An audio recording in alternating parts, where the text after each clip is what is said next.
ہم نے ایمان کو محفوظ رکھا ہے، ہم مسیح کی پیروی میں زندگی بسر کرتے ہیں، ہم مسیح کے تابع رہتے ہیں۔ اور پولس رسول فرماتا ہے کہ میرے لیے زندگی کا وہ تاج رکھا ہوا ہے، میرے واسطے وہ تاج رکھا ہوا ہے جو عادل منصف یعنی خداوند مجھے اس دن دے گا، اور صرف مجھے ہی نہیں بلکہ ان سب کو۔ اب غور کرنے کی بات ہے کہ یہ تاج ان سب کے لیے ہے جو اس کے ظہور کے آرزومند ہیں، جو اس سے بات کے انتظار میں ہیں کہ وہ آئے گا اور ہمیں باپ کے جلال میں شریک کرے گا۔ ان سب کے لیے زندگی کا تاج رکھا ہوا ہے، جو اس کے آنے کے منتظر ہیں، جو انتظار میں ہیں کہ یسوع مسیح زمین پر آئے گا۔ اور کلام مقدس میں لکھا ہے کہ جب وہ آئے گا تو ایماندار جو قبروں میں ہیں وہ قبروں میں سے زندہ ہوں گے، اور جو زندہ ہیں ان کے جسم بدل جائیں گے اور وہ فضا میں اڑ کر اس کا استقبال کریں گے۔ اور اسی ایمان کا اظہار پولس رسول بڑی وضاحت کے ساتھ کر رہا ہے، اور لکھا ہے کہ ان سب کو بھی جو اس کے ظہور کے آرزومند ہیں، جو اس کے آنے کے انتظار میں ہیں، ان سب کو زندگی کا تاج ملے گا، اور وہ ہمیشہ ہمیشہ خداوند کے ساتھ رہیں گے۔ اور کلام مقدس میں لکھا ہے پہلا پطرس اس کا 5واں باب اس کی 3 اور 4 آیت میں، جو لوگ تمہارے سپرد ہیں، اب خادموں کے لیے ہے، خدا کے ان بندوں کے لیے جن کے سپرد بہت بڑا کام کیا گیا ہے کہ دنیا میں جا کر انجیل کی منادی کرو، یہ خادموں کے لیے ہے۔ جو لوگ تمہارے سپرد ہیں ان پر حکومت نہ جتاؤ، بلکہ گلہ کے لیے نمونہ بنو۔ خادموں کو گلہ کے لیے، کلیسیا کے لیے، خداوند کے لوگوں کے لیے نمونہ بننے کی ضرورت ہے۔ ایک اچھے پیشوا اور پیشرو بننے کی ضرورت ہے تاکہ کلیسیا کے لیے نمونہ ہو اور کلیسیا کے لیے وہ برکت کا باعث ہوں۔ اور جب سردار گلہ بان ظاہر ہوگا تو تم کو جلال کا ایسا صحرا ملے گا جو مرجھانے کا نہیں۔ کتنی بڑی اور خوشی کی بات ہے تمام خادموں کے لیے کہ وہ گلہ کی گلہ بانی اس طور سے کریں کہ نمونہ بنے، تاکہ جب گلہ بان آئے تو زندگی کا وہ تاج ان کو دے جو مرجھانے کا نہیں ہے، جو ختم ہونے کا والا نہیں ہے۔ دنیا میں ہم دیکھتے ہیں کہ پہلوان کتنی محنت کرتا ہے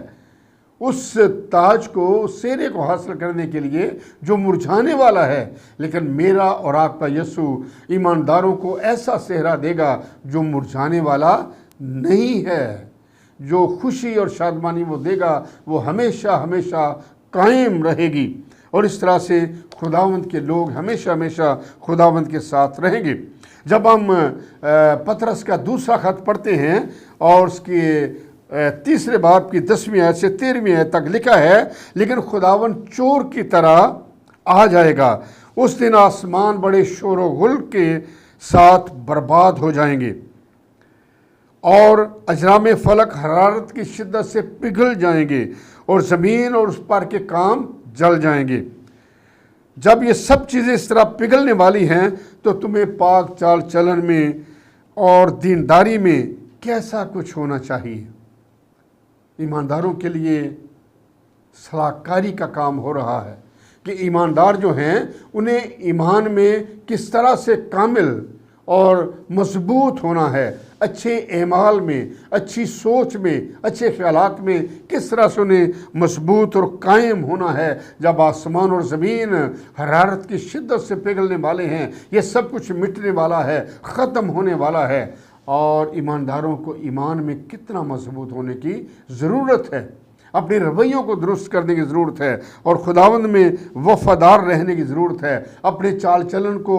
درست کرنے کی ضرورت ہے، اور خدا کے اس دن کے آنے کا کیسا کچھ منتظر اور مشتاق رہنا چاہیے جس کے باعث آسمان آگ سے پگھل جائیں گے اور اجرام فلک حرارت کی شدت سے گل جائیں گے، لیکن اس کے وعدہ کے موافق ہم نئے آسمان اور نئی زمین کے انتظار کرتے ہیں جن میں راست بازی بسی رہے گی۔ کہ ایماندار نیا آسمان اور نئی زمین میں داخل کیے جائیں گے۔ ان کے لیے نیا آسمان ہوگا، نئی زمین ہوگی، نئی خوشیاں ہوں گی، شادمانی ہوگی، بحالی ہوگی، برکت ہوگی، اور وہ خدا کے جلال اور اس کی بادشاہی میں ہمیشہ ہمیشہ خداوند کے ساتھ رہیں گے۔ ہم اپنی زندگیوں پر غور کریں کہ کیا ہمارا چال چلن ایسا ہے، ہمارے رویے ایسے ہیں کہ ہم اس کے جلال اور اس کی بادشاہی میں داخل ہو سکیں، ہم ابدی زندگی کو لے سکیں۔ اگر نہیں تو خداوند کا کلام ہمیں فرماتا ہے کہ ہمیں اپنے چال چلن کو درست کرنا ہے تاکہ ہماری زندگیاں اسے پسند آئیں۔ ہم غیر قوموں کے درمیان رہتے ہیں، غیر قوموں کے درمیان رہتے ہوئے جب ہمارا چال چلنا اچھا ہوگا تو غیر قومیں جانیں گی کہ یہ زندہ خدا کے لوگ ہیں، یہ زندہ خدا کی پیروی اور پرستش کرنے والے لوگ ہیں، اور اس طرح سے وہ خداوند میں قائم اور مضبوط ہوتے چلے جائیں گے اور خداوند کو پہچانیں گے اور اپنی زندگی کو حاصل کریں گے۔ اور مکاشفہ پہلا باب اس کی 7 میں ایسے لکھا ہے، دیکھو وہ بادلوں کے ساتھ آنے والا ہے،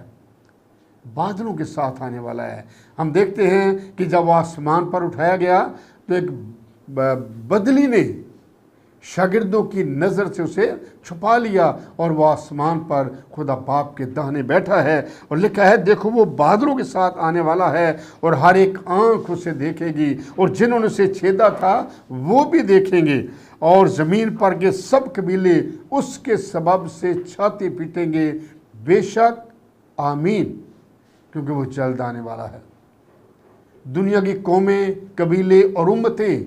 جو اس کا انکار کرتی ہیں، جو اسے قبول نہیں کرتی، جو اسے اپنی زندگی میں جگہ نہیں دیتی، ان کے لیے لکھا گیا ہے کہ وہ چھاتی پیٹیں گے، وہ روئیں گے، وہ ماتم کریں گے، وہ موت کو تلاش کریں گے، لیکن موت نہ آئے گی کیونکہ ان کی سختی کا وقت آ چکا ہے۔ وہ آگ کی جلتی ہوئی بھٹی میں ڈالے جائیں گے، لیکن ایماندار اس کے جلال اور مکاشفہ دوسرا باب 10ویں آیت کا دوسرا حصہ، اس میں لکھا ہے کہ جان دینے تک وفادار رہ تو میں تجھے زندگی کا تاج دوں گا۔ وفاداری خداوند چاہتا ہے، خداوند چاہتا ہے کہ ہم ہر حالت میں اپنے زندہ خدا کے ساتھ وفادار رہیں۔ جب ہم اس کے ساتھ وفادار رہیں گے، ہمارے رویے، ہمارا چال چلن درست ہوگا، اور اس طرح سے ہم اس کے جلال اور اس کی بادشاہی میں داخل کیے جائیں گے اور ابدی زندگی کو لے سکیں گے، کیونکہ اس کے بغیر نجات نہیں ہے، اس کے بغیر زندگی نہیں ہے، اس کے بغیر مخلصی نہیں ہے۔ وہی نجات دہندہ ہے، وہی ہمیں رہائی اور آزادی دینے کے لیے اس دنیا میں آیا۔ وہ آج بھی فرماتا ہے، اے تھکے ماندے اور بوجھ سے دبے ہوئے لوگوں میرے پاس آؤ، میں تمہیں آرام دوں گا، میں تمہیں زندگی دوں گا، میں تمہیں نجات دوں گا، میں تمہیں باپ کے جلال میں شریک کروں گا۔ اگر ہم ابدی زندگی کو لینا چاہتے ہیں تو خدا کے بیٹے یسوع کے پاس آنے کی ضرورت ہے۔ جس حالت میں بھی ہیں آ جائیں، وہ معاف کرنے کے لیے تیار ہے، وہ اپنے سینے سے لگانے کے لیے تیار ہے، وہ ہم سے بے حد پیار کرتا ہے۔ خدا ہم سے جدا رہنا نہیں چاہتا، وہ چاہتا ہے کہ میں اپنے لوگوں کے ساتھ رہوں، لیکن ہمارے رویے، ہماری سوچیں، ہمارے خیالات ایسے ہیں کہ ہم خداوند سے دور چلے جاتے ہیں، اور خداوند ہمیں اپنے پاس بلاتا ہے۔ وہ کہتا ہے کہ جس طرح سے مرغی اپنے بچوں کو اپنے پروں کے سائے تلے جمع کرتی ہے، کتنی بار میں نے چاہا کہ میں تمہیں اپنے پروں کے سائے تلے جمع کر لوں۔